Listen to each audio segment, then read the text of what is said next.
You're listening to a CanadianMovieCrew.com production. Man-Thing is the story of a swamp creature killing random people in a small New Orleans town. Or is it? Welcome back to the Origin Movie Podcast, where we try to find the real story behind the story. I'm Derek. Mark. And joining us in studio, our favorite co-host and special guest, all the way from Houston, Texas, normally, but he's in town tonight, so we took advantage of this. Scott White is with us. Hello, everybody. Thanks, Scott. Partial studio. Mark couldn't make it because of an oil leak in his car. Yeah. Well, it's not an oil leak in my car. That oil is now all over my driveway. Yes. I just checked it. It's bad. So, thank you for bringing the White House to us. We certainly appreciate it from the Comedy Condo there in Kingston. So we certainly appreciate you joining us today, Scott. Yes, we're recording from the condo, so that's that big. If you hear like an echoey sound, yeah, that's where that comes from. Because this house is really creepy when you're alone. And how appropriate we're talking about a movie such as this, and also. I gotta say, that also tells our listeners that Comedy Condo is way bigger than either Derek's or my apartments. Because we recorded. It's much bigger than this room is bigger than my apartment. Yeah, exactly. I can see an ante room at the back there. Which is now speaking of that, our buddy here. This is the first podcast we've done since you become engaged. So, yes, congratulations on that. Yes, thank you very much. Yes. Yep, congratulations. Facebook friends with Derek already knows this, but go ahead, Derek. Tell us how you're feeling right now. Yeah, no, that's pretty sweet, actually. I want to get one of your shirts. I think it's totally appropriate now. Oh, yes, absolutely. So, what shirt is that? The shirt that you can buy at ScottyBlanco.com. I screwed up my own fucking website. I screwed up my own it's ScottyBlanco.com. It's a shirt. On the front, it says, I was single and ready to mingle. And on the back, it says, but now I'm married and ready to be buried. So, yes. And that will be, if you want one, I'll give you one. That will be my wedding gift to you. Oh, excellent. Yes. Thank you very much. Yes, no, it's very exciting. I proposed, and then because I've known that I was going to do this for a while. Mm-hmm. And she didn't know. We had talked about getting married, so I knew she was going to say yes. Well, spoiler alert. Yeah. Well, but she wanted to be surprised, and she was. But I said, now we got to look at a venue. Now we got to look at how many people we want to bring to the actual wedding, and as opposed to the reception. She kind of stopped me. She's like, well, let's just be engaged for a little while. Mm-hmm. I was like, okay, sorry. I kind of sprung this on you. Right. I've been thinking about it. You haven't. Let's do that. The next morning, I catch her looking at wedding dresses and cakes online. I'm like, I thought we were going to be engaged for a little while. She goes, well, this is the girl thing. I'm like, oh, okay. All right. Yeah, let her be excited about being engaged. Yeah. Come on. Yeah. Let's get the cake before we get the venue. Yeah, because... Anyway. Yeah, we don't know where we're putting the cake, but you got it, right? Yeah. Yeah, exactly. Yeah, I know where to put it, but got the cake. Well, congratulations again. That's awesome. Thank you. Now, if you want to send your congratulations into Derek, where can they email us? CanadianMovieCrew@gmail.com. There you go. I'll set up a GoFundMe if anyone wants to send any donations so we can get your cake. You know what? That's not a bad idea.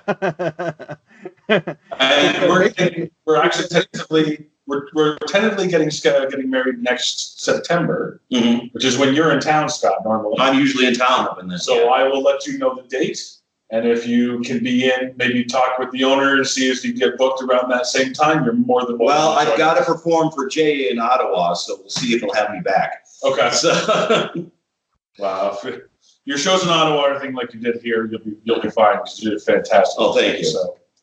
I'm going to try and hop on a bus to come see you in Ottawa if I don't get this oil spill thing fixed this week. I'll discuss this. I'll discuss this with both of you when we go off the air. But I brought a movie with me which is beyond comprehension, and I don't think that has something to do when I'm in Ottawa. Yeah. Oh, really? What time out now? We've got a couple of movies actually. We've got to talk about so first. One of which you brought. And this was it. So this was Scott's contribution. Yes. Mark, what did we watch? Well, I got inspired by the opening of this movie, and so I have the following. There is a place, a deep place in the memory of comic book movie fans called the 90s and early odds. We're still working on the name. Right. Before the night was dark, before the Man of Iron, before we were avenged, there was a daredevil of a man, a barb of wire, a spawn and a shadow that haunt those who look fondly at their heroes brought to the screen. But there is one that lurks in the dark, ready to awaken. Something so horrible that it would attack a bare-breasted way. Hey, boobs! It's Man-Thing. We watched Man-Thing. It's Yeah, We did. I kind of thought that you'd be distracted right after that. yeah. I was writing it, and I'm like, oh my god, hey, that's quick. I But wasn't even those done were the yet. only boobs. Those were the only ones. I didn't even get to finish that opening before that. I was like, oh, okay. Well, and the movie opens with the Marvel. Yes, So this is a Marvel movie. yeah. This comes right along with those. This is not one of those knockoff porn ones. This was Stan Lee was an executive producer on this movie. Stanley had a cameo. Yes. So, Stanley Kevin Feige was a producer on this. This is when Avi Arad was running the show. That's where we got like Daredevil. We got like Blade, which was good. Then we got 2 sequels.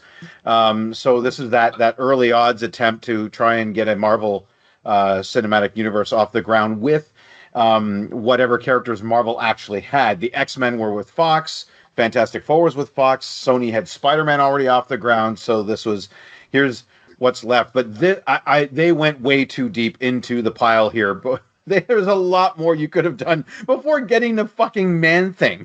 I'm sorry. Well, this is 2005. This is well before the MCU. 3 years only. And I just want to say, welcome to the show, Matthew Lanavez, Jack Thompson, and William Zappa.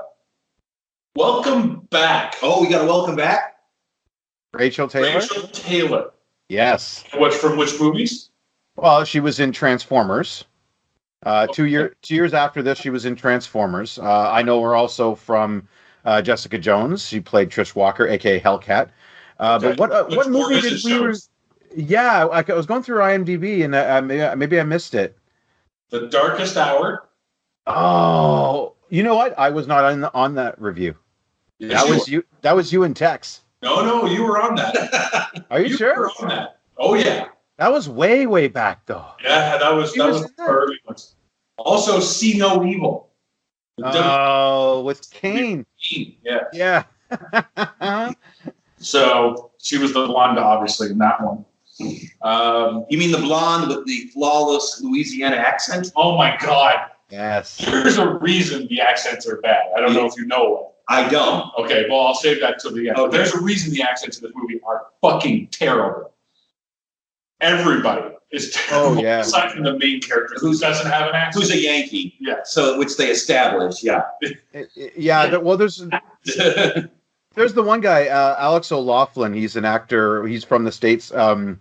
You could currently see him on Hawaii Five-0, which is the only reason I bring him up. He is the sheriff's deputy. Oh, okay. But man, oh man, he is leaning into this Southern accent. Like, Oh, everyone's leaning into their Southern accent. The problem is they don't know how to do it.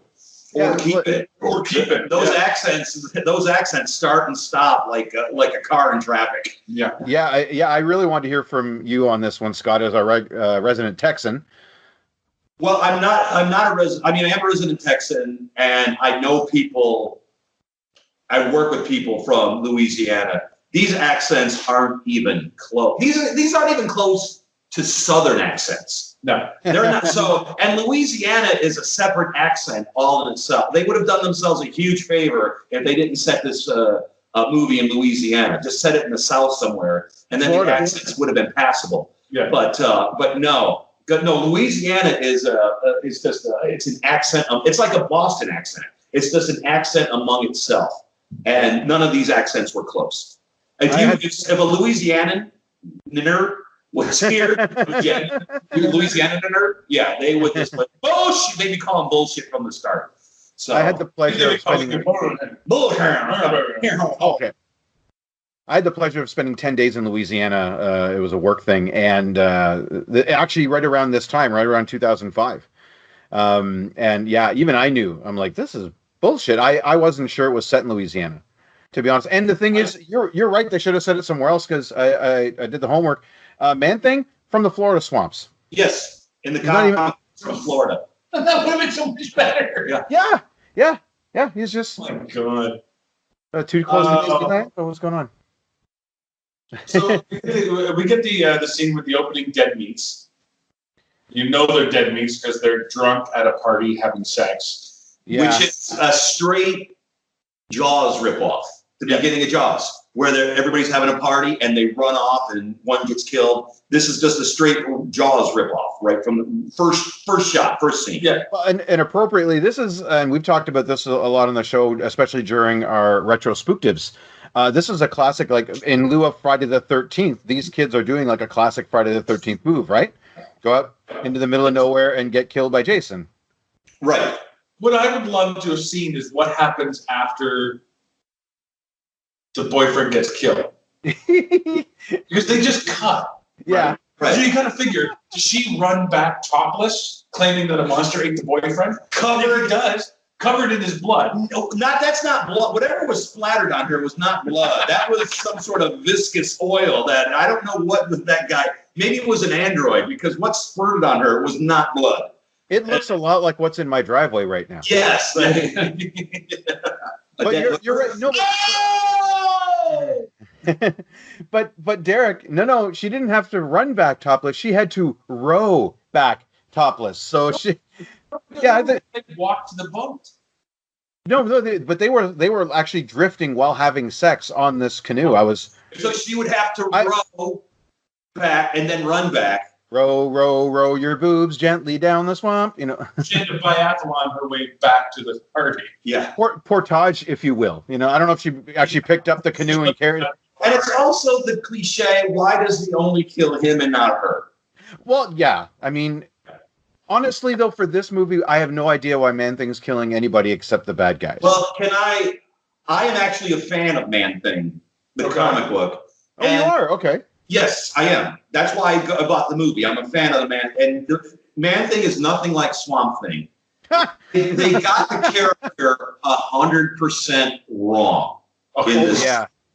They got this character 100% wrong. He's not a bad guy. He doesn't kill everything, whether it's a good person or a bad person. In the comics, he's mindless, but he I guess the closest comparison would be he's like a dog. He can sense good and he can sense evil. And he doesn't, first of all, in the comic, he doesn't kill. He has this touch, he has this thing where he can burn people if they're evil and stuff like that. So and in this movie, he makes a lot of, he's totally mute in the comics. So just to get that off, they totally missed the boat, no pun intended. Oh. They totally missed the boat on the Man-Thing character in this movie. Which, when I found out Stan Lee was a producer, executive, I guess he just didn't care. Like you said, this wasn't one of his main characters, but well, executive producer means all that means is you paid for it. Yeah, there's a lot of what happens. It's not till 2008 when Favreau comes in that, like, during this time period that we're talking about, Stan Lee was a producer in name only. Like, it was really just homage to him. That he got checks for Daredevil, for Blade, but he had nothing to do with it. There's no way he was on the set. Yeah, I would like to think that, because if he did have something to do with it, I'd like to think that he would at least try to get the character right. But yeah. The character is totally wrong. The character in this movie is nothing like the character in the comic books and the graphic novels. So I just wanted to get that out there. Oh, and I do have to disagree a little bit, because I think that there is some definite similarities between Man-Thing and Swamp Thing. Yeah. I mean, to be honest, from what I understand, the publication history, Man-Thing was created because of Swamp Thing. They're like, well, we want our guy too, like the creature from the Black Lagoon type. So wait, is Swamp Thing DC? Yes. Yeah. Okay. And I shouldn't say that he's nothing like. There are some of the, but Swamp Thing is intelligent and he can speak, and he's doctor. Humanoid. The Man-Thing is mindless, and he's just basically the swamp personified into this big gooey thing, and he can't speak, and he has that's where the differences are. The Swamp Thing is intelligent, Man Thing is just mindless. Yeah, more thing than man. Yes, exactly. I just finished the first season of the Swamp Thing the show that just came out. And so the similar, like it felt like I was watching kind of the same thing, except the Swamp Thing is much smarter. You're right. I mean, there's a magical component to both. The guy who plays Swamp Thing, Derek Mears in the show, played Jason in the remake, the reboot of Friday the 13th. Oh, nice. Okay, yeah. Same dude. Huh. Same dude. Know that. Yeah. So we meet our protagonist. Oh, this guy. Sure. I love this opening scene with. I don't know where this guy's from. I tried to look it up. I think he's Australia by way of England and possibly New Orleans, but not. You know what I mean? Like his accent is everywhere. I think he said A at one point, like it's Canadians. I'm not sure, but the sheriff. Oh yeah. His accent was everywhere. It was crazy. He's a man of the world. This guy apparently. But they never say where he's from. They just say he's Yankee. He's from the city. He's the city boy. Yeah, that's right. So I was surprised to see him wearing rouge and eyeliner. What's that? I didn't notice it. He looked like he was wearing eyeliner and his cheeks were rosy. And I'm like, what the fuck is going on? Well, Louisiana, look, I'm all for whatever you want to do, fine. But Louisiana, that does not play. No, but you got to figure though the little town of Bywater, you got to break through all the sepia tones somehow. Because holy fuck with this every goddamn day, I thought they were on another planet. The sepia tone is insane. It's sepia tone during the day, and then at night, everything is bathed in green. Yes, it's just everything bathed in green. So it was the cinematography in this was terrible. For sure. They probably did it for effect. What effect it was? I don't know. Yeah, I agree with that, but it made the movie look horrible. Well, the sepia tone during the day, there's no thematic reason for that I could tell. Yeah. It just I don't like you're now washing out. What I want to know is, okay, so the sheriff station is right on the river, and he gets to the sheriff station initially by boat. Does he need to get a boat anytime their call comes in? Like, is that only accessible by boat? It looks like because every time you see them after that, he's taken off on a boat. It depends. I guess it depends on which way he's going, because he has a truck. But does he take a boat to get to the truck? He has to take a boat to the truck. Has to take a boat to the truck. Oh, okay. And why do they call it by water? Because it's by the water. Why the fuck does our protagonist need to have a toothless, like jaw-jacking, sailor or whatever the hell you call ferryman, have to point that out? This is our hero now. We are doomed. Everybody is doomed. If this Who cares why it's called by water? It's the easiest name to figure out. He's on the water asking the question why they call it by water. This town is doomed. Very quickly, we're introduced to Ledoux. Is it Ledoux? I believe so. I called him not Billy Zane. Yes, thank you. More like Ledon't. Sorry. Zing. And my next show's not for a while, so. Well, we meet up with the first Native American we meet, like as an actual character, instantly has to be a shaman. So apparently that's a rule. What's that? Not even Graham Greene. Well, they don't have Graham Greene much. Well, this is no, they don't. This is the wise Indian. It's just like, wow, it was. So cliche. It is. This so cliche. It is. Not only is it the wise Indian, now it's the rednecks are going to mess with the pretty boy Yankee. Yeah. It was just like two cliches just went head to right there in the one scene. Well, then smack that into another one where they're building their white person thing on an Indian sacred. Yes. And I'm just like, so is that the main thing to this movie? Is that Man Thing is pissed off because the white man is building on ancient burial grounds? Well, also, I think this is just a environmental. oh yeah, I think it's just it's a heavy-handed environmental message. yeah, you get that from both Swamp Thing and Man Thing. Yeah, I guess. Now the thing, it comes out later in the movie. What we'll talk about, but when you first get there, those guys in the swamp are legally there. They're legal. I mean, from what we know from this point, the all the people digging up the swamp or whatever, they're there legally. They purchased the land legally. This is what we know at this point. Yeah. So there shouldn't be any recourse against them because they are there legally. Well, because the only recourse they have is protesters. Right.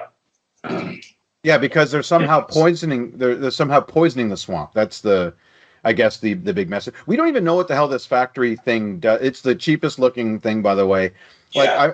I watched with my dad. I used to watch Dallas back in the day, and they had oil rig money. I don't know what the hell this little toy is. This looks like a Pee-wee actually started his own oil company. This is what his oil rig would look like. Yeah, yeah. Yeah. Well, this scene in the diner happens after The protest, right? after the protest, and the woman is in there, Yeah. and she goes, to the Indian and go, "This is the new sheriff. You're the one who arrested me." Yeah, he arrested you because you kicked him and you assaulted an officer. Of course he arrested you. She was saying it really bitchy, like he just arrested me for no reason. No, you assaulted an officer. So I know I couldn't talk in a comedy show. yeah, you. So yeah, stop bitching about being arrested. You got let off, which is, if you're a new sheriff, that's basically what you're saying is people can walk all over me. This woman assaulted me in front of everybody, and I'm letting her go. Which to me, I know the scene was trying to show compassion and all that, but it's also showing weakness about being the new sheriff. Being the new sheriff in town, you gotta establish yourself early, or else it's not going to happen. Yeah. And he totally did not do that in that situation. Yeah, well, hey, don't forget, this guy's still confused about why the town is named Bywater. So, I mean, this kid ain't so bright. You know what I mean? Like, it's, but you're right, Scott. It's like he had enough sense. Like, he didn't want to arrest them for protesting. He was just trying to get them to disperse. And Right. he makes a point. Like, he lets her go because he can't arrest a third grade teacher for protesting. First off, But you can fucking arrest her for assault. Have her spend a night in the hoosegow there. You know what I mean? Like. I love it when Mark tries to use Tracy Hooskow. Hoosegow, yeah. You don't have that kind of credibility. Stop that. That's why I do it.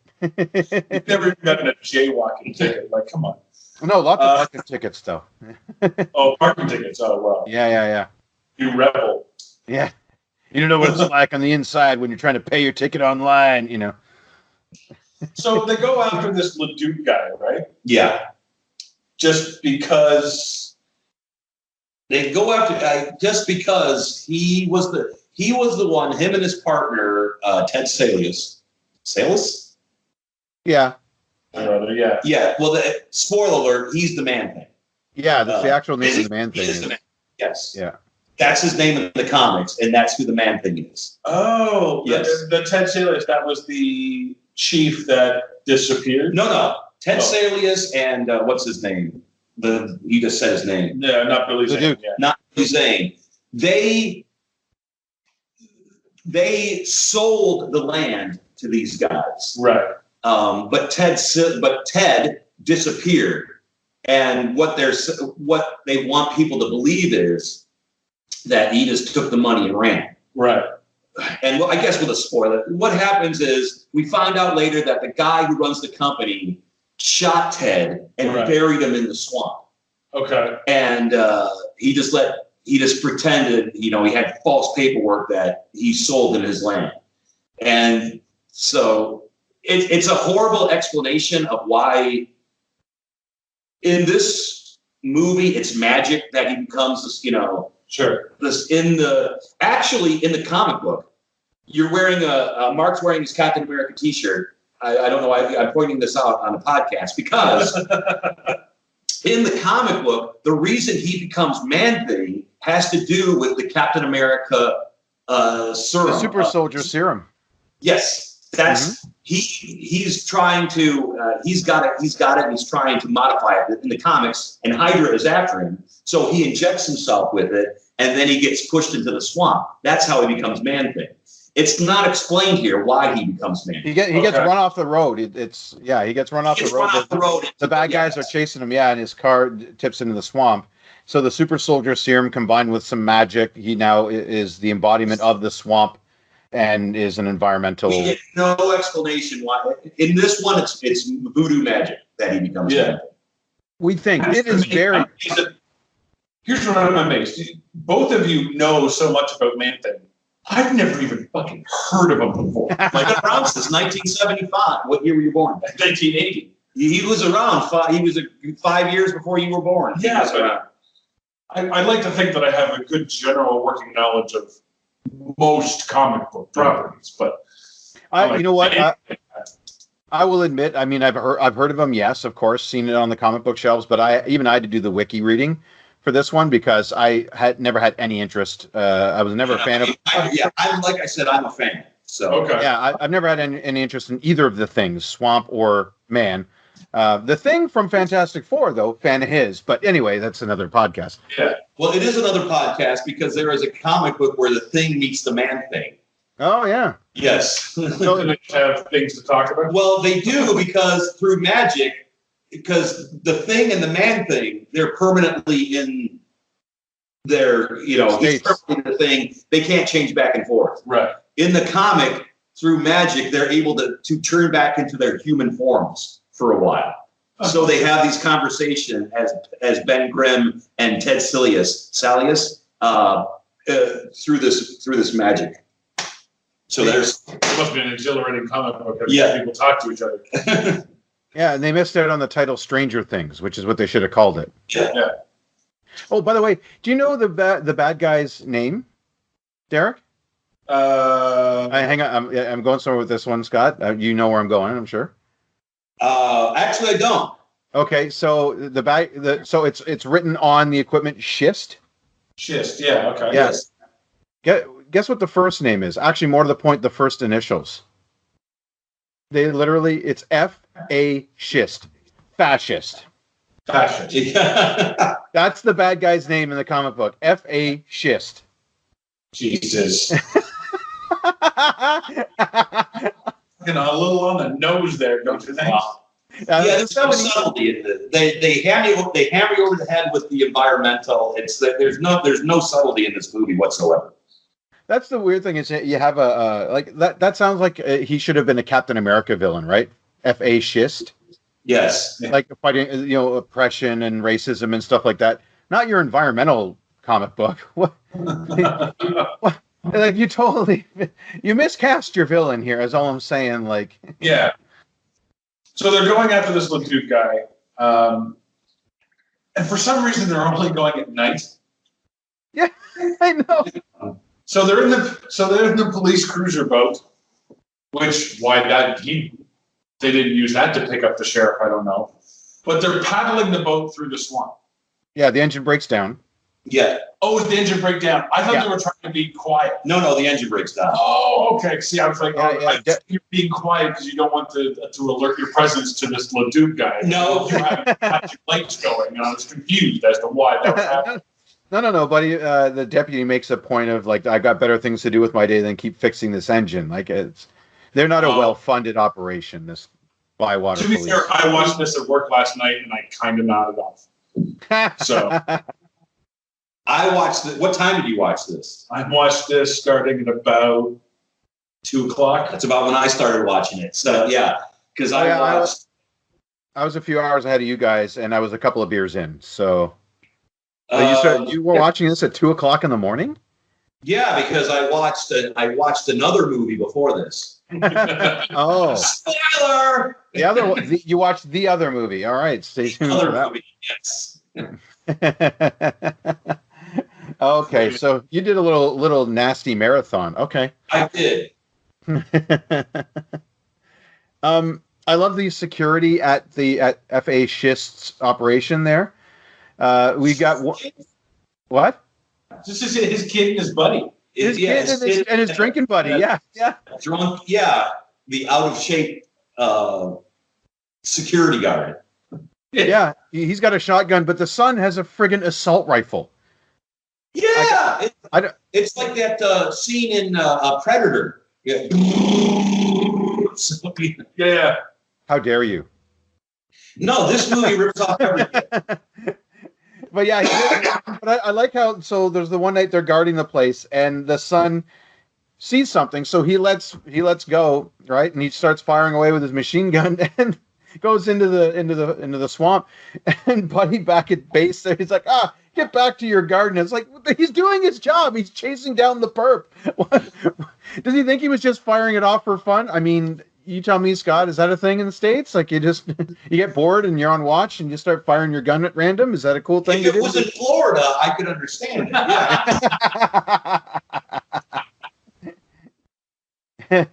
Yeah. Florida, man. I don't remember that happening in Louisiana. It's like, I'm bored. Bang, bang, bang. You know what I mean? No, people like to party in Louisiana. So yeah. But what I want to get back to is, so how long has the sheriff been in town? A day and a half, maybe. So how does he know all the backwoods of the swamp? I'm going to go. He's like the guy who's lived there his whole life. You stay here. I'm going to go in the swamp. Why? How do you know you don't know anything about these swamps, but yet he's able to navigate them perfectly. Yeah, get to wherever he needs to go. I mean, and he turns down help near the climax of the movie there from Terry, who, I mean, I want to talk about smashing stereotypes. Like we have, Native American shaman, we've got dirty rednecks, and then we have girl. Yeah. I think that's her only, she's just girl. We have love interest where there was no build up to it. None. No. It was like, first of all, those two don't know how to kiss. Every time they try to kiss, it looks incredibly awkward. Yeah. No, I think they know how to kiss. I think they didn't want to kiss each other. Because there is absolutely no reason why these two characters should be romantically involved with each other. None. There was no build-up. There was no chemistry. There was no flirting. Nothing. And then all of a sudden, boom. Yeah, they get one scene where she gets arrested. That's like the most time they spend together. Exactly. And they're talking about her getting arrested. And all the other times he comes to her, she takes him to a friend and he pisses him off. So it's like she's angry with him most of the time. So there's no reason for this to happen. Is it maybe for her? It's like, oh, thank God, there's someone not in this genetic pool that I can date. Yeah. Her options are a little slim. I mean, she did have the deputy, but that's about it, right? Like, because then it's all these dirty rednecks or, guys that are too old for her. Like it's just maybe she was just like, oh, thank God, But I love the one when he's walking through the swamp, going after this Leduc guy. He's got his gun out. He's got the flashlight going, and that's very standard cop pose. And he's like, Leduc, come on out. I just want to talk. And I just want to talk. Ignore the fact that I have my gun drawn and at the ready. Would you pop your head out if you saw this guy with his gun drawn saying, I just want to talk? Yeah, bullshit. He did everything but the click. Yeah. He's just knocked unconscious. Well, no, the first time he gets caught in the snare. Right. In the snare trap. And we have the Batman cliche where he, LeBeau or whatever his name is, tells him, you need to go. And then the sheriff turns around and he turns back and LeBeau is gone. So it's like, so the Batman cliche is here.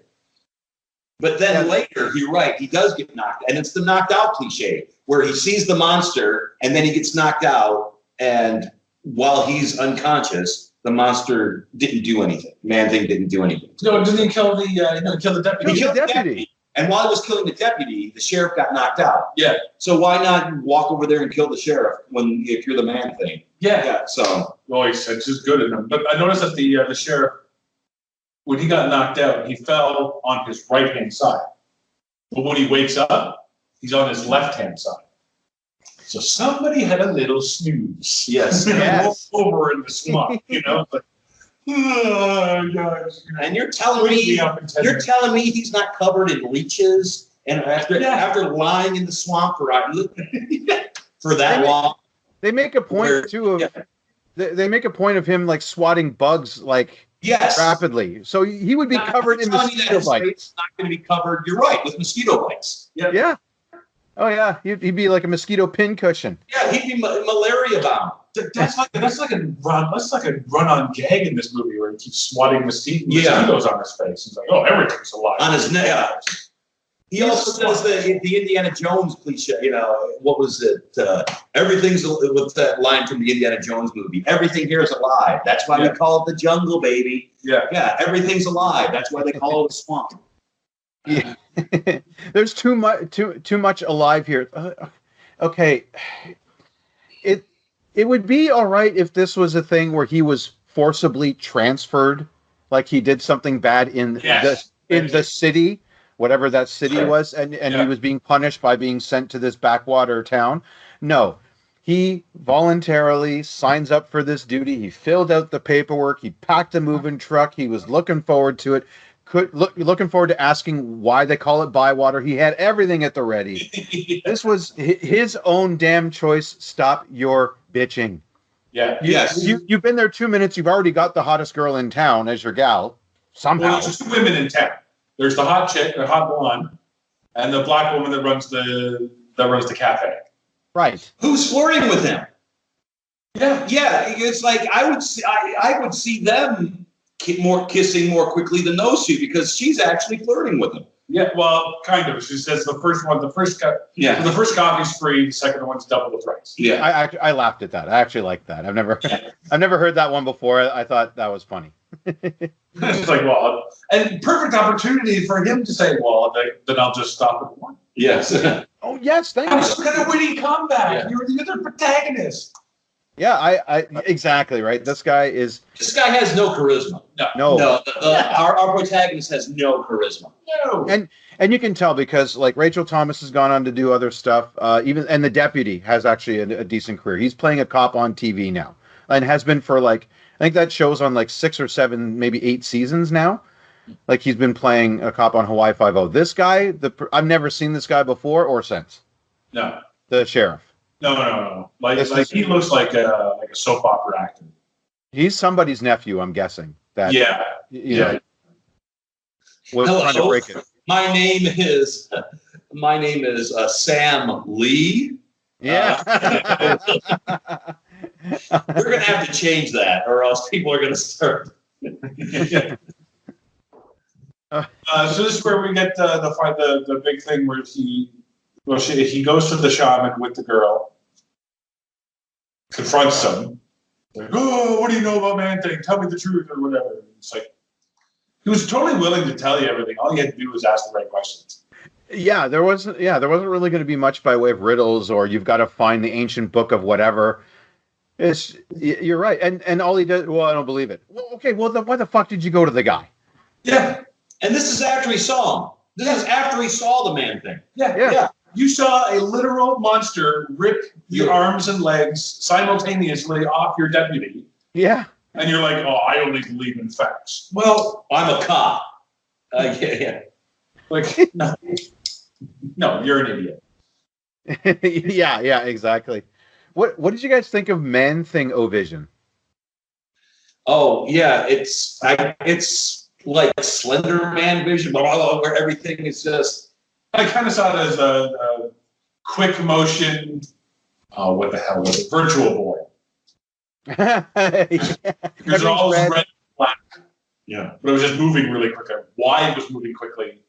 Yeah, so the shaman's going back and forth, and his head's sort of going back and forth. But then in the Man-Thing O-Vision, it's going back really, really quickly, and it makes no sense because it wouldn't. Like, there's not enough movement for Man-Thing to take in order for that to make sense. Like, okay. Yeah. No, me neither. And although, to be honest, if I saw everything like that all the time, I'd want to kill everybody too. Probably, yeah. Yeah. Well, and let's just remember, we don't get a good look at the Man-Thing until an hour or so. Fucking a half. Yeah.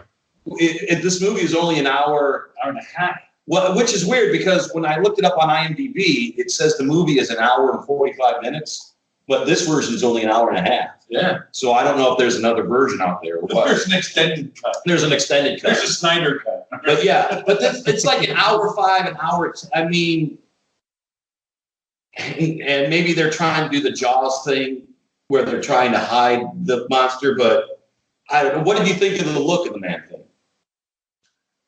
He looks like trees. Yeah. So it wasn't horrible. I think the tree crown at the top was a bit much. That's definitely like not from the comic books. no. I think the eyes, they seem to get those pretty much right, I think. And then like the general like face look is pretty much Well, from because in the comics, he doesn't have tendrils that whip out. That was just for the movie. Yeah, that's not something that he has in the comics. Yeah, and he doesn't have that big branch crown at the top. No. And he would, and in the comics, as I said before, he would never have killed that shaman who was just in there trying to protect the swamp. He would not have killed him in the comic books. Nor the cops. Like, this is the Nor the weirdest. cop. You're right. Yeah, nor the cop. This is the weirdest part about this damn movie is that it's supposedly a Marvel superhero movie. It's not. He's not the hero. He's the villain. Man-Thing is the villain. Everyone's just trying to stop him. The cops shoot at him. The bad guys shoot at him. Well, yeah, he's not the villain, but he's a villain in his own movie. Yeah. Like it's. And I could understand if he was just killing bad guys. Well, that would be. But he's not. He's killing everybody. Yeah. That's what He's shocked me killing the most. He's just killing a guy trying to get laid. Well, at the beginning of the film, there's this wall of missing people. Yeah.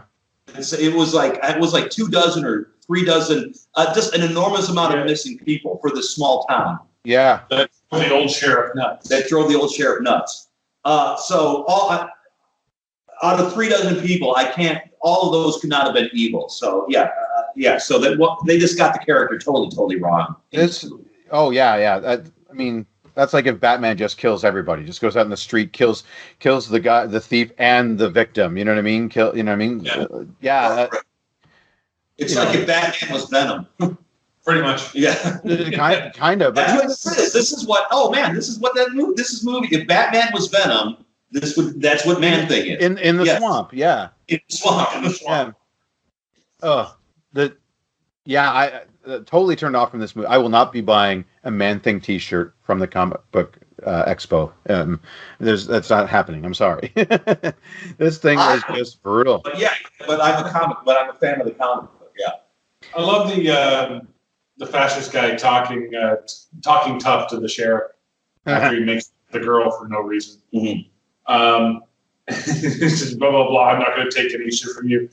Especially no 2-bit Yankee cocksucker with a badge. I was like, that's a good line.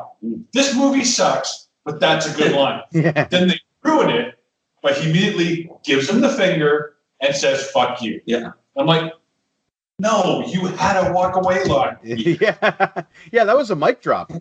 That was a mic drop. He walked away. And then they cut to him in the car, and he's like, God damn it. Well, he does, and there's something in the scene which I also like, which it was, you'll miss it. It was edited so poorly that the fascist guy's there with the son, and the sheriff is taunting the son, and the son is going to hit the sheriff, and his dad, elbows him in the guts because he knows what the sheriff is doing. And he's like, he's protecting his son. He's just like, shut up and get in the car. So he's protecting his son, but it's edited so poorly that what the fuck just happened? It took me a second to figure it out. It took me a second too, and I'm like, oh, he hit his son to keep him from hitting the sheriff. So yeah, the editing was just so poor in that situation. I thought the sheriff did it. No, his dad did it. And I thought I heard the kid say, "Oh, my nuts!" And I was like, "Sheriff just hit him in the nuts." Like, good. No, his dad did. Back elbowed him. Yeah. What made me laugh is how the cops seem to be taking turns at getting sick at stuff. So the deputy who lives there, right, and has probably seen a couple of these bodies wash up by now, he can't be in the autopsy room. He can't be there. Yeah. He's puking his guts out. the new guy. The sheriff, no problem, right? He's I'm cool, I'm calm, I'm collected, I'm asking questions. But then they go to the rednecks place. They walk by some alligator heads that are being fermented and like they're already cleaned, and the sheriff is like, like, so dead, torn up body, fine, clean alligator skull. That's your line? Yeah. What? Yeah, maybe he's a PETA person. And the deputy's like, it's fine. But so I gotta ask this question because I was kind of confused when they killed one of the rednecks. Because the two rednecks go off. I guess they're hunting Man-Thing. No, they're hunting the LeBeau guy. Okay. Yeah. What's his name? Ledoux. Leduc. They call me Leduc. So because at this point nobody believes it's the Man-Thing. They think that this Leduc guy is the one sabotaging his. Right. So and he is. But the Man-Thing is helping too. So the fascist guy hired these two rednecks to go out and find and hunt and kill Leduc. Okay. So that's why they're out in the swamp. So there was the guy that falls in his own shit. Yeah. But then the other guy, sort of the older brother. Yeah, the leader. The Cletus or whatever the hell his name was. Wayne and Rodney. Wayne is the older brother. Rodney's the younger. So Wayne gets killed randomly. And it looks like Man-Thing shoves a vine or a tentacle up his ass and then out his chest and then back into his mouth. Yes. Yes, thank you. I noticed that too. Is that his MO? Is that no? Like I said, in the comics, he doesn't have tentacles at all.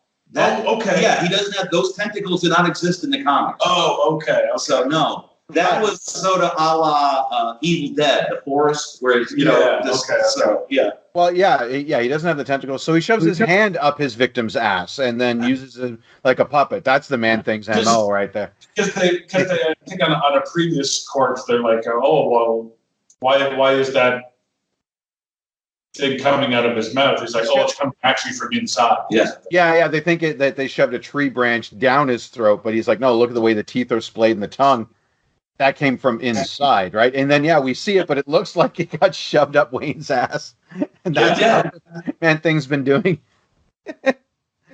It's for kids. Your comic book movie, everybody, Hey, he's a fan of The Rock? Your rated R comic book movie, because, we got boobs and fucks and blood. Well, I mean, it's not incredibly gory. No. Well, they got splatters of blood. But they never show anybody. Most of it happens at night. You can't see. Right. Yeah. Oh yeah, the one security guy, he gets just out and out killed off screen. Like, the door blows open. We don't even see the Man-Thing come in. We just see him go, and then cut. The security guy. Yeah, the one with the shotgun, not the not the machine gun one. The older guy who was the smoker. That leads me to this, and this bothers me, and this happens in a lot of movies, because there's a load 'em up scene where the sheriff goes back, and he gets a pistol, and he does it. But the big thing, he opens a case, he opens up what did they call it, a sawed-off shotgun? Yeah. And he loads it up, and it's the big load 'em up, I'm going in, you stay here kind of scene. Whenever there's that kind of a scene for a final battle, they always use a shotgun. Why? The shotgun going into a final battle is one of the worst and ineffective weapons you could possibly have. It only fires twice before it needs to be reloaded, and you need to cock the gun after each shot. And that depends on which type of shotgun. You've never used a shotgun at the boss in a Doom game or something like that. You know what I mean? You're always using an automatic weapon. If you're going to be using a shotgun, you might as well be using a crossbow. I mean an old school one that you have to step on to pull up again.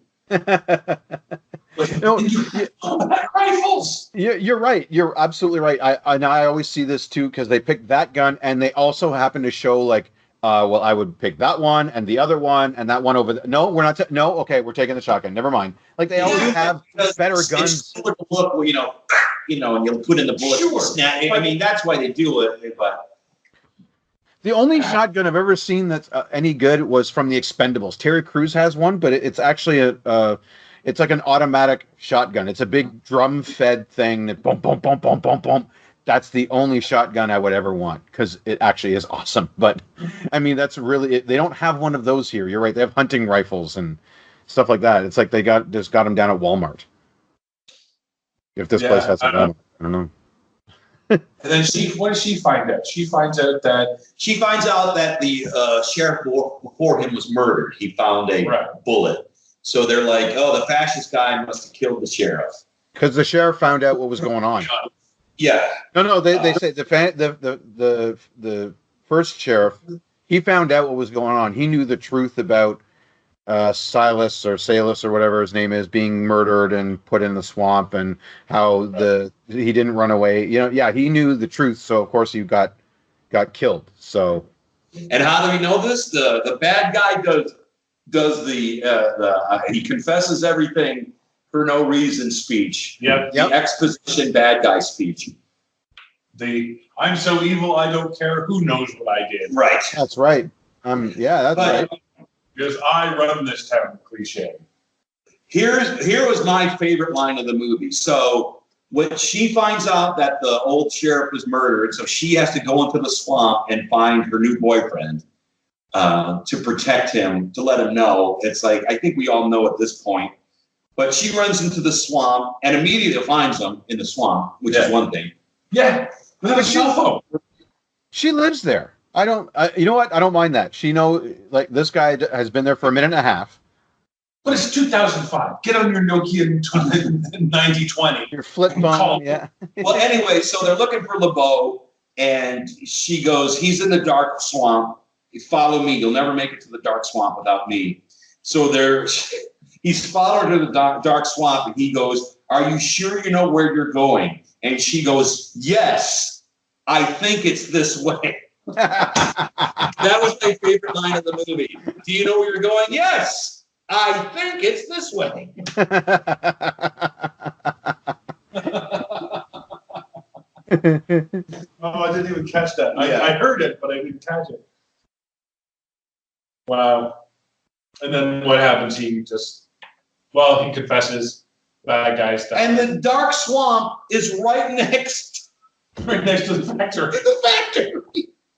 Just go to the factory. Oh man, it's like they're working their way through this dark swamp and they come out, oh, here's the factory.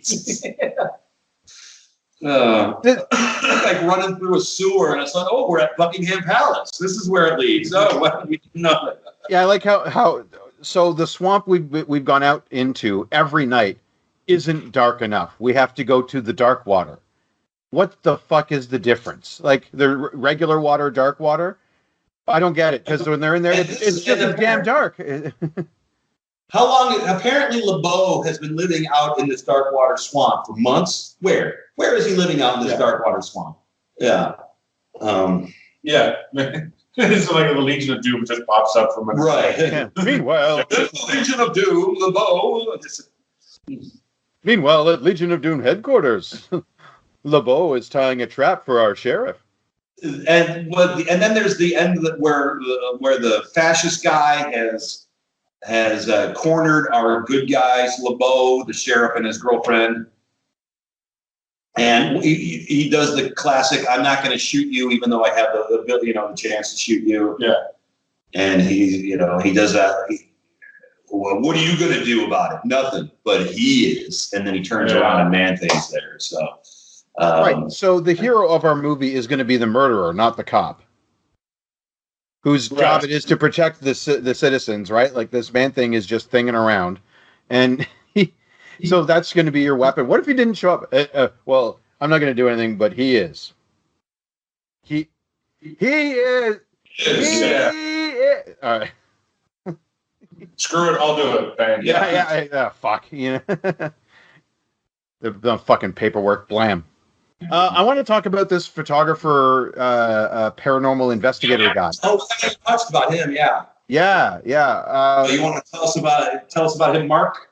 Well, not so much him, because he's a weird character. He's kind of like a redundant shaman. He knows stuff, but our hero doesn't actually like listen to him or get any information from him. He's just a pain in his ass. He's got picture proof, sort of the man thing. And the sheriff's like, nah, this could be anything, whatever. I'm wasting my time. I'm getting you out of the swamp. So as they're leaving, this guy has been chasing Man Thing for months. He's been on his trail. How does he die? Accidentally shot by the bad guy. Yeah. He doesn't even get to see them. Like, why wouldn't you give this guy at least the death of him finally meeting Man You Thing? take the picture of the Man Thing, and then Man Thing grab. You see the Man Thing coming through. Yes. Yeah. Good. And I was right. Oh my God, or whatever. Like, it could have been, this movie is full of cliches. Why didn't you do the cliche of, he's taking his picture. It's like, I'm your friend. He thinks Man Thing is his friend, and then all of a sudden he kills them. It's like he drops the camera, and the camera slowly sinks into the swamp. Right. Yeah. Yeah. If you're gonna do cliches, at least do right. Yeah, the guy who's been chasing him just gets accidentally shot, never gets to see the Man Thing. We could have had it's beautiful, one of those type of things. Man Thing's going to attack our sheriff and girlfriend. All of a sudden you see a flash. It distracts the Man Thing. Yeah. It comes for the photographer. There's a whole bunch of ways that, I was felt really bad for this guy because his life's work now for the last 6 months has been chasing this thing down. He never gets to meet him. The Man Thing's been killing naked teenagers in the woods. He's killing good guys. He's killing bad guys. And this guy never gets to actually meet him. Even I didn't care if he lived. Here, I missed him again. I know. He totally pokerooed him. So do you get Pokeroo? I don't. Okay. Or we don't. What is it, the TV show? It's a children's show where they call the Polka Dot Door, and there's this sort of monster. But there's always two hosts. Well, kind of like a big bird, right? Show up. One host would be Pokeroo, the other one would be talk to Pokeroo, and then by the time he Pokeroo would leave, and the other would be, I missed him again. It was like one male, one female host. It was usually the guy. It's like, I'm going to go to the store and get milk. That's spelled Milk, kids. And he leaves, and then hey, Pokeroo, what are you doing here? And the Pokeroo would never say anything. He would just point. Now it's fucking nightmare fuel. But it is. Yeah. There was one scene with the photographer that I had to stop the movie and go, did you seriously just do that? Because he grabs the if you're going to give me all the pictures you have now, that's now evidence, blah, blah, blah. So he hands him the pictures. So the sheriff gets the pictures, goes to the police boat, turns on the light, turns away from the boat, and uses his flashlight to look at the pictures. And I'm like, did you seriously just do that? What direction did you get for that? Back it up about 3 seconds where he was standing under a light, walked away from that light to turn on the boat light, and then grab his flashlight, turn away from like you said. He was already under a light, and he's like, nope. Oh, man. This is crazy. Oh, and I love Leduc is going to blow up the Pee-wee's factory there. And hey, man, listen, now I'm not an eco-terrorist, right? But if I were, I would put the bomb a little closer to the machine. What's he going to do? Take out a safety rail? Like he's just tying it around the safety rail. He's going to take out the stairs. No, we can't get the stairs are gone. We can't get up there now. Oh, no. I'm going to win this war through workplace safety standards. And OSHA's gonna. OSHA, yeah. I can't take you down, but OSHA will have a field day. There's no stairs or there's no ramp. There's no safety rail. Yeah. Victory by injunction. Yes. What are you going to do? I'm not going to do nothing, but OSHA will. Yes. What are you going to do? Nothing. There's this guy standing behind him with a clipboard. All right. And there you go. Lawyers. All right. The whole movie, the Man Thing was a lower level government employee. The the government stooge. Everything's just a health and safety. Yes. They don't think of him as human anyway, right? Government stooge. He's not a man. He's a thing. He's just some suit. It's just the man that has his badge on. His little government badge clip. Opposite his pocket protector with his pen, so he can do all his write-ups of all the violations. I understand he's standing behind him, puts on glasses, pulls out a clipboard. Yeah. No. Anything else, Mark? Well, the movie ends. LeBeau blows up the Fisher. They just blow up Pee Wee's factory. That's right, yeah. And it's not, let's get to the doctor because we might have a concussion being this close to that much TNT. No.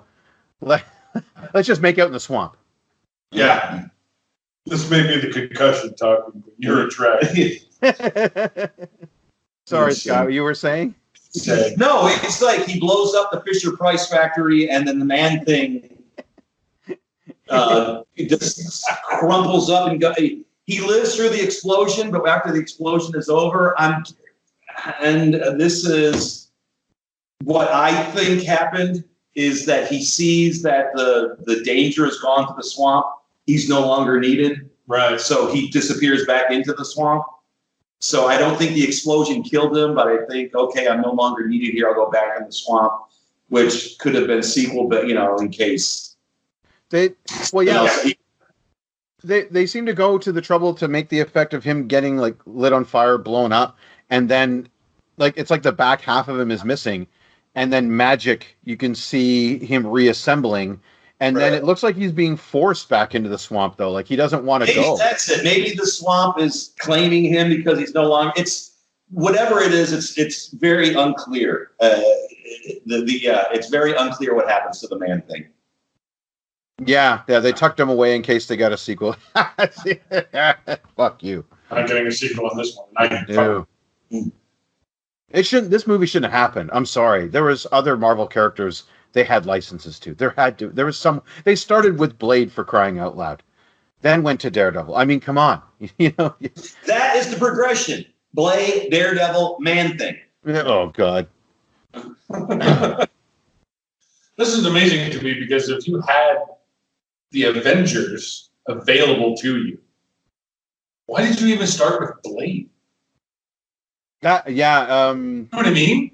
Like, I think there was like a fad of like vampire movies and stuff like that. I guess, yeah. So Gothic, but yeah. Vampire in Brooklyn. Yeah. That I wanted that guest appearance the whole time. I wanted Eddie Murphy to show up and get killed. In the swamp. No. I mean, in Blade. By the OSHA man thing. No, in Blade. But yeah. Actually. Oh, in Blade. Okay, yeah. No. What you said's funnier. Don't get me wrong. Yeah. Eddie Murphy is the OSHA guy. All right. You got there's no stairs here. Get some motherfucking stairs. All right. You want one more thing? No. Go ahead. I was just going to say I got a few things on this movie. A test screening for the film was held in which the majority of the audience walked out before the end. So in a test screening, that's pretty bad. Although filming was originally intended to be done in New Orleans, budget realities forced the production to be relocated to Australia. And the Australian production company hired most of the actors, which is why you can hear the Australian accent coming in through the Louisianan accent. I love this one. Film's budget was $30 million. No. $30 million. You want to know what it made worldwide gross lifetime? That's $800,000. You're not far off. Wow. 1,123,136. And 48 cents. Wow. Oh. Is that with DVD sales and all that? Okay. Lifetime. Okay. Well, DVD sale. Yours has Yours. Yes, it's gonna be. So we'll bring it up to $140. Okay. When No, you- no, that copy is. I've had that copy for years. That's Okay. an eBay copy. Yeah. Okay. Yeah, that doesn't. Yeah, so it's probably. Oh, really? I'd imagine that in some production studio, finally that ticker goes up by one. We got one. You know what I mean? Like, so happy they got a sale. It was you. Oh yes, this one's not. This one lost over $28 million. Wow. I just love it how it's cheaper to film in Australia than than New Orleans. Are you kidding? Really, and or Florida? Like, Well, they should I have mean, I guess they just flew over the main cast. not really. Yeah. I mean, Rachel Taylor, she's from Tasmania. She's Australian. So she was local. This lead guy, he's got to be local. He's got to be an Australian. His accent, the sheriff, yeah, I'm pretty sure. Oh, maybe that would. So That's my guess anyway. So they flew over some people, but that you're right. Somehow that's cheaper. Maybe they just flew over with a camera. yeah. All right. So as always, we try to find the real story behind the story, Mark. Or is it? And Scott, you alluded to this. Well, not really alluded, but or is it how to do a comic book character dirty? Fuck these guys. They fucked over a hero. Or is it the start of the early odds superhero team, the Defecators? Or is it the real start of the MCU? Kevin Feige, follow me here, is a producer on this movie, sees it and remembers working with a guy named John on a Daredevil movie some couple years back, who may have had some pretty good ideas about Iron Man, and thinks, you know what, we can do better. We can do better. Okay. So this was the inspiration for the MCU. So the this catalyst. was part of Iron Man. If we didn't have Man Thing, we wouldn't have Iron Man. Well, I'm saying it may have lit a fire under Kevin Feige's ass. Like, no, we've got to do better. If this is going to survive, we can't. Okay. Yeah, we have to do better. Because 3 years later, Iron Man. Yeah. Yeah. This movie and Iron Man are only 3 years apart. So Yeah. that's amazing. that is amazing.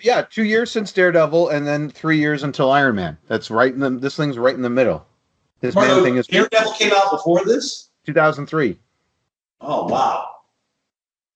See what I mean? Like, they started using characters like Daredevil. Like, why the fuck do you jump to Man Thing after that? Like, I know it wasn't a huge success. I mean, I know it's a step down. Yeah. It's kind of, yeah. I don't. It's he's not that well known. I'm just saying. Like, no offense to your fandom. I'm just saying. $30 million, you could have made a decent superhero movie. Yeah. I guess. Yeah. In Australia. Sure. Well, yeah, you could have hired a better writer. Let's put it that way.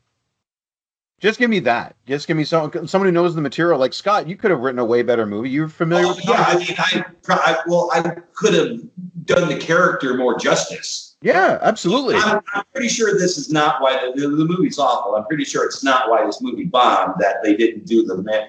But if you're going to do it, it's like if you make a Friday the 13th movie and all of a sudden Jason can talk. Yeah. Why would you? That's not what the character is. And So we have like. the character in this movie is not the character in the comic books. If they would have named it something, swamp creature or whatever, demon from the swamp, fine. That's you can do that. But you don't need the Marvel licensing.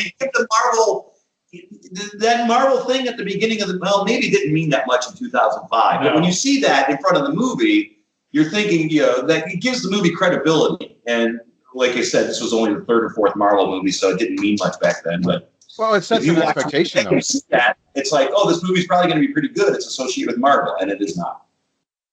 Yeah, like say what you will about Daredevil, but they got the origin story right. Yeah, At least, and they had him true to the character. It's really easy. He just beats up the bad guys. That's it. That's the only thing you needed to do for your superhero movie. But no, we got to be avant-garde and do something different. Fuck. That's hilarious. Oh, yeah, you're right. They should have just made it generic creature movie. Yeah. Scott, or is it? It is cliche, the movie. Yes. Run away from party cliche, redneck city guy cliche, hippie chained to equipment cliche, wise Indian cliche, crooked businessman cliche, something or someone runs in front of the truck cliche, woman in shock cliche, Confederate flag showing southerner cliche, turnaround guy is gone cliche, weird autopsy coroner cliche, have to take a shit cliche. Step and snare trap cliche, get knocked out cliche, main characters kiss for no reason cliche, you don't have to do this cliche, villain confesses for no reason cliche, hero gets shot in the arm cliche. Yeah. And I probably missed some. Yeah.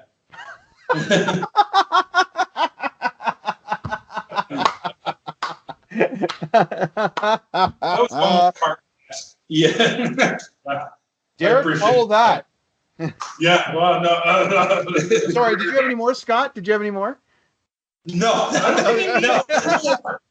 I'm not. Hey, he was on a roll. Maybe he has a different, or is it? I don't know. I'm asking. Look, I've seen Scott perform. He knows to end big. Okay. I digress. Yeah, not as good. Or is it the thing from the swamp that kills people from the swamp and is an undefined thing, of course, called Man Thing. I never got the name. Never got it. Swamp Thing was taken. That's literally it. Obviously, yeah. Or is it the story of a small Louisiana town who mysteriously gets a green moon every night? Apparently, that one is actually made of cheese. So. Well, that's going to do it for Man Thing. Scott, you got a bunch of projects. I just want to say one thing. This movie did have female boobs, and I know I've been associated with a lot of male nudity with the movies I picked. So I want to get points for having female nudity in this one. You got okay. I'll give you points for that. Yeah, I will give you said points. I appreciate that. It made it a little more bearable. I'm working. I guess what I'll promote on this one is I have my own podcast, the Dan Aykroyd podcast, where I look at Dan Aykroyd projects. I want to give a shout out to you guys because what started it all off, we did an Or Is It about Earth versus a Spider. And the Dan Aykroyd movie, and that's what gave me the spark to do the Dan Aykroyd podcast. So Derek here was gracious enough to lend me the audio, so I'm going to be posting that on my website, on my podcast, just to show everybody where it got started. So the Dan Aykroyd podcast, you can find it on anchor.com. Just type in the Dan Aykroyd podcast. Wait. It's on my website, scottyblanco.com.